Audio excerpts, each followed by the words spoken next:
పూరా local. SC వర్గీకరణ వల్ల ఎస్సీలకు ఏం లాభం చేకూరబోతుంది? మరి రానున్న రోజుల్లో ఏమన్నా ఈ వర్గీకరణ వల్ల సమస్యలు తలెత్తనున్నాయా? సమాజంలో అత్యంతంగా తృణీకరించబడినటువంటి వర్గం ఏంది అంటే మాదిగలు. అయితే ఈ మాదిగలు సమాజంలో ఎవరైనా సరే మీరేంట్లు అంటే చెప్పుకోవడానికి ఇబ్బంది పడుతున్నటువంటి రోజుల్లో పెద్దలు మందకృష్ణ మాదయ్య గారు తను ఒక నల్లటి కండువాని మెడలేసుకొని, ఒక తెల్ల చొక్కా నల్ల పాయింట్ చెప్పులు వేసుకొని బయలుదేరినటువంటి తెల్ల జుట్టు కలిగినటువంటి ఒక మనిషి 30 సంవత్సరాలుగా అంటే తన జీవితం అంతా కూడా తన సామాజిక వర్గానికి సంబంధించినటువంటి ప్రజల కోసము పోరాటం చేస్తూనే ఈ రాష్ట్రంలో ఈ దేశంలో రాజీవ్ ఆరోగ్యశ్రీ పథకం రావడానికి ఆద్యుడు పురుడు పోసినటువంటి పెద్దలు. అందుకే నేను దైవ సమానులు అన్నాను. ఆ రోజు రాజశేఖర్ రెడ్డి గారి దగ్గరికి ఒక చంటిబిడ్డను తీసుకుపోయి ఈ చంటిబిడ్డకు గుండె ఆపరేషన్ చేయించడం వల్ల, ఆ పథకాన్ని ఈ రకంగా చేయడం వల్ల శాశ్వతంగా ఒక నాయకుడిగా తాను ఈ ప్రజల మనసుల్లో జీవితాల్లో ఎలా నిలిచిపోతాడో రాజశేఖర రెడ్డి గారికి ఒక దిక్సూచి చూపించినటువంటి నేతగా పెద్దలు మందకృష్ణ మాదయ్య గారికి వారి పోరాటానికి పాదాభివందనం చేస్తూ, ఆ యొక్క పోరాటానికి అండగా నిలబడుతూ ఈ రాష్ట్ర ఏజీని సుప్రీంకోర్టుకు పంపించి మందకృష్ణ మాదయ్య గారి పోరాటానికి అండగా నిలబడి ఈ యొక్క వర్గీకరణకు దీని గురించి వాదించి ఈ కేసు గెలవడంలో కీలక పాత్ర పోషించడానికి సహకరించినటువంటి తెలంగాణ కాంగ్రెస్ పార్టీకి సంబంధించినటువంటి ప్రజాప్రభుత్వం, కాంగ్రెస్ పార్టీ ప్రభుత్వం, ముఖ్యమంత్రి రేవంత్ రెడ్డి గారికి ధన్యవాదాలు తెలియజేస్తుంది.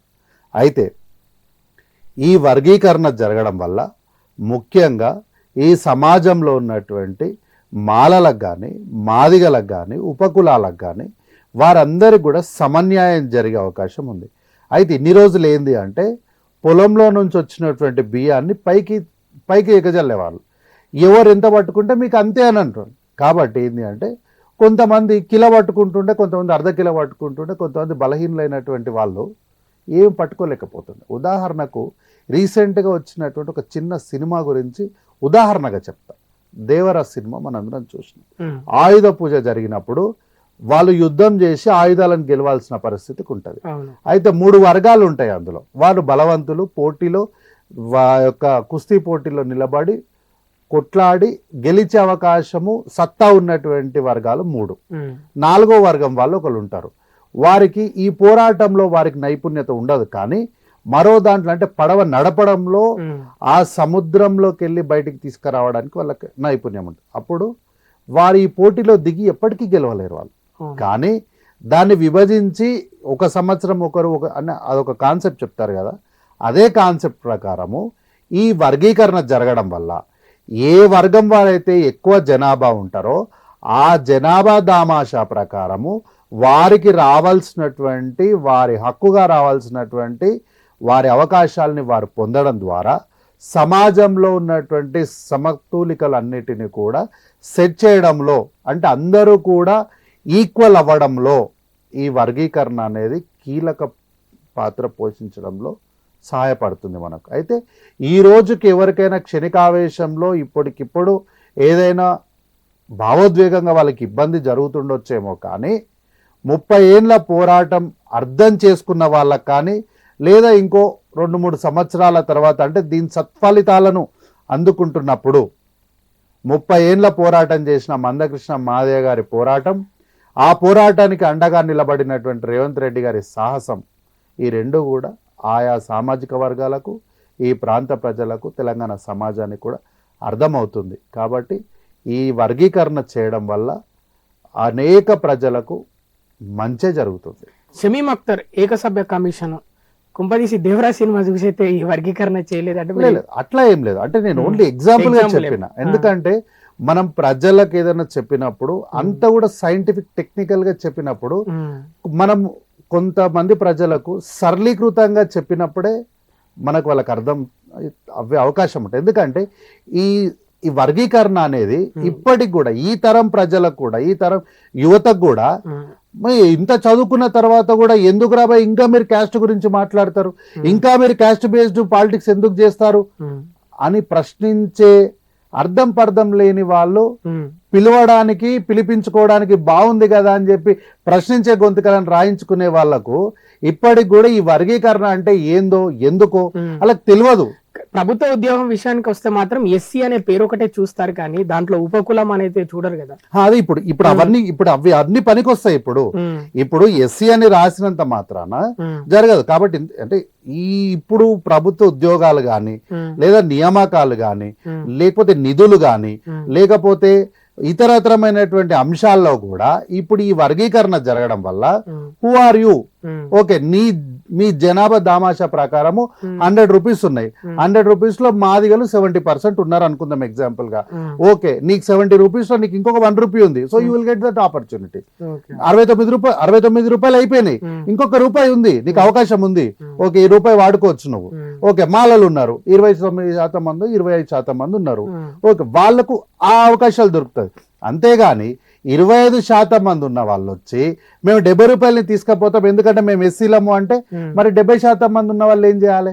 కాబట్టి ఇట్లాంటి కన్ఫ్యూజన్స్ లేకుండా ఉండడానికి క్లియర్ గా నేను కొంత ఉదాహరణగా చెప్పిన అంతే. ఉమ్, అయితే ఈ యొక్క వర్గీకరణ అనేది ఎందుకంటే గతంలో మనం మన పూర్వకాలంలోకి వెళ్ళినప్పుడు ఉమ్, మాదిగలను ఉమ్, మూతికి ఒక ముంత కట్టించి ఉమ్, ముడ్డికి ఒక చీపిరి కట్టించి ఉమ్. మెడలో ఒక గంట కట్టించి వాళ్ళు పోయేవాళ్ళు ఊర్లలో. ఎందుకు అట్లా? ఎందుకు అంటే అగ్రవర్ణాలు అంటే కొంతమంది అగ్రవర్ణాలకు సంబంధించినటువంటి వ్యక్తులు ఉమ్, వీడు నడిచినటువంటి దారిలో మేము నడవాలా ఉమ్, అంటే వీడు నడుచుకుంటూ వెళ్తుంటే వీరి ముడ్డికి ఉన్నటువంటి చీపిరి ఉమ్, ఆ అడుగుల్ని ఊడ్చుకుంటూ వెళ్ళిపోవాలి. ఉమ్, వీడు తీసుకునేటువంటి శ్వాస గాని ఉమ్, వీడి నోట్లోకి వెళ్ళి వచ్చే ఉమ్ము గాని ఉమ్, ఏదైనా సరే కింద పడకుండా వాడు అందులోనే వదిలేసి అది అక్కడే పెట్టుకోవాలి ఉమ్. ఇలా ఉండేది పూర్వకాలం. పూర్వకాలం. తర్వాత వీడు మెడల గంట ఎందుకు కడుతుండే అంటే ఆ గంట వస్తుంటే సప్పుడు వస్తుంది. ఇప్పుడు ఎద్దులకు మెడల గంట ఎందుకు కడుతుంది? ఎద్దు వస్తుందని చెప్పడానికి. It's like symbol of horn. అంటే ఒక వింత జంతువు పశువు వచ్చినట్టు ఎద్దుకు మెడల నడుస్తుంటే గంట వస్తే వెనక చూసి ఎద్దు వస్తుంది పక్కకు జరగండి అని జరుగుతాం మనం.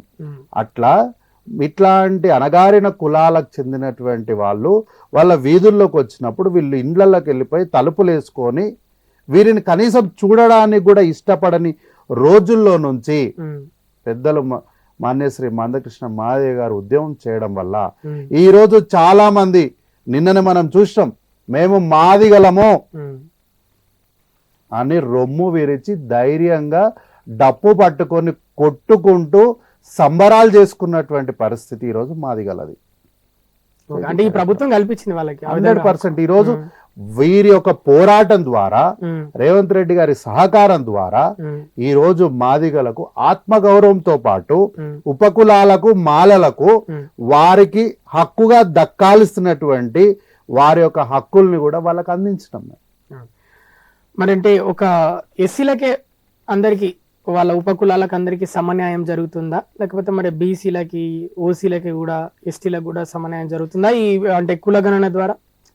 అందుకోసమే కదా కేవలం ఎస్సీలు ఎస్టీలు. ఇప్పుడు మీరు గతంలో 2014లో ఒక రోజు ఇక్కడ 1 డే సర్వే జరిగింది.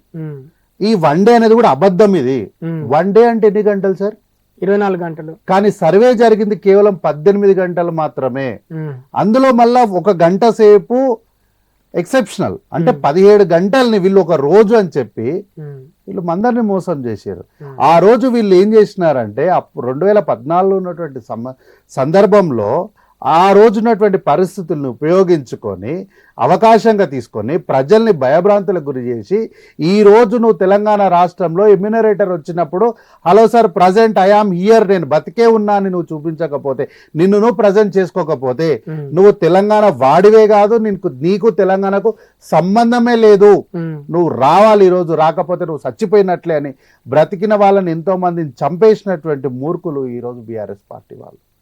ఆ రోజు తెలంగాణ రాష్ట్రం ఏర్పడినటువంటి 2014 కన్నా ముందు సంవత్సరాలలో తెలంగాణ ప్రాంతం కాని వారిని ఆంధ్ర ప్రాంతానికి చెందినటువంటి వాళ్ళ ఆస్తులు మేము లాక్కుంటాం, మేము ధ్వంసం చేస్తాం, వాళ్ళ మాన ప్రాణ దేహాలను మేము ఇక్కడ క్రూర మృగాల్లాగా మేము చీల్చి చెండాడేస్తాము అని భయభ్రాంతులకు గురి చేసినటువంటి కల్వకుంట్ల చంద్రశేఖరరావు గారు ముఖ్యమంత్రి అయిన తర్వాత ఒక్కరోజు సర్వే నిర్వహించినప్పుడు ఎంతోమంది ఇతర ప్రాంతాలకు చెందినటువంటి వాళ్ళు తెలంగాణలోనే ఉండి మేము ఎప్పటి నుంచో ఇక్కడే ఉంటున్నాం, మా బ్రతికి ఇక్కడే ఉంది, ఇది మా ఇల్లు, మేము ఇక్కడే ఉన్నాం, మేము ఈ ప్రాంతం వాళ్ళమే అని అబద్ధం చెప్పి ఆ రోజు అంటే ఒక రకంగా వారిని శరణార్థులు అని కూడా అనొచ్చు మనం.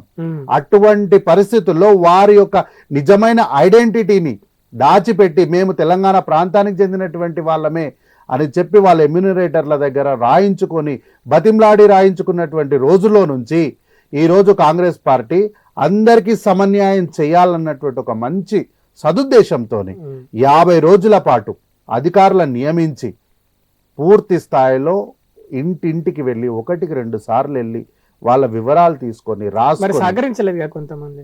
ఇప్పుడు సహకరించాలని మనం ఏం చేస్తాం సార్? ఇప్పుడు ప్రభుత్వం ఉంది, ఒకసారి వెళ్ళినారు, నేను ఇయ్యను అన్నాడు, ఇంకోసారి వెళ్ళినాడు, ఇయ్యను అన్నాడు, మూడోసారి దీనికి సంబంధించినటువంటి వచ్చే లాభాలేంటి, ప్రతిఫలాలు, అంశాలేంటి, దీనివల్ల వాళ్ళు పొందే మీరన్న ప్రతిఫలాలేంటి, ఈ అన్ని ఎక్స్ప్లెయిన్ చేసిన తర్వాత కొంతమంది సహకరించారు, కొంతమంది కల్వకుంట్ల తారక రామారావు మాటలిని మోసపోయినారు. ఇందులో కూడా మళ్ళీ కల్వకుంట్ల కుటుంబం వారి మోసాన్ని నేను చాలా ఒక్క మాటలో చెప్తాను మీకు. కల్వకుంట్ల తారక రామారావు గారేమో వేదికల పైన మీ ఇంటికి కులగణన కోసం ఎమ్యూనరేటర్లు వస్తారు, వారికి మీరు సహకరించకండి, మీరు వివరాలు ఇవ్వకండి, వాళ్ళ మీద దాడులు చేయండి, అడగండి, విరుచుకుపడండి, ప్రశ్నించండి అని చెప్పి ఆయనకు వచ్చిన ఎవ్వరికి రాని తెలుగు భాషలో ఆయనకు వచ్చినటువంటి పర్యాయ పదాలు అన్నీ వాడి ప్రజల్ని కొంత రెచ్చగొట్టిండు. మరి ఆయన సొంత చెల్లెలు ఎందుకు ఇచ్చింది అనుకుంటున్నాను మీరు? కులగణనకి వివరాలు ఎందుకు ఇచ్చింది? అదే అంటారు నేను. ఏంది అంటే తెలంగాణ ప్రజలకు సంబంధించినటువంటి వివరాలు ఉంటే గింటే వెలమలము దొరలమైనటువంటి మా దగ్గర మాత్రమే ఉండాలి, ఈ రాష్ట్ర ప్రభుత్వం దగ్గర ఉండకూడదు. ఉంటే పరిస్థితి ఉండకూడదు, ఉంటే మొత్తం అన్ని తెలిసిపోతాయి. తెలిసిపోతే మా ఆటలు మా వేటలు సాగవు. ప్రజల జీవితాలతో ఆడుకోవడానికి మాకు ఆటలు కావాలి, వాళ్ళ ఆస్తుల పైన వేటలకు జరగాలి. సో ఇవన్నీ జరగవు. ఇవన్నీ జరగకుండా ఉండాలంటే ఏం చేయాలంటే ప్రజలు రెచ్చగొట్టాలి. నువ్వేమో ఈడనేమో వేదికలపై నీయొద్దని చెప్తావు, మరి మీ సోదరి గారేమో ఇంటికి పిలుస్తారు, ఫామ్ అంతా చదివి అన్ని రాసి వారి వ్యక్తిగతమైనటువంటి ఆధార్ కార్డు ఇస్తారు, బ్యాంక్ అకౌంట్ ఇస్తారు, అన్నీ ఇస్తారు, ఇచ్చి పంపించి రాసి ఇచ్చి పంపిస్తారు. మరి మీరేమో ఇవ్వద్దంటారు, మీ చెల్లెలేమో అన్ని ఇచ్చింది. ఒక్క మాట అన్న అడుగుతానా, నిజంగా ఆ ఫామ్లో తప్పుల తడాక ఉంటే కల్వకుంట్ల కవిత గారు అంత సహృదయంతో అంత ప్రశాంతంగా ఎమ్యూనరేటర్కి సహకరించి ఆ ఫామ్ అంతా తానే, ఎమ్యూనరేటర్లు కూడా రాయలేదు, తానే చదివి రాసింది. అంటే వెనకాల ఏమైనా రాజకీయ కోణం ఉందనుకుంటున్నారా? ఎందుకంటే అటు సాక్షాత్తు మాజీ ముఖ్యమంత్రి అలాగే మాజీ మంత్రులు కూడా ఇవ్వని పరిస్థితి కులగణనకి వివరాలు. ఏంది అంటే వాళ్ళందరూ కూడా ఇంతో కల్వకుంట్ల తారక రామారావు గారి బ్లాక్మెయిల్ భయం, ఆయన చెరలో ఇంకా బతుకుతున్నారు వాళ్ళు.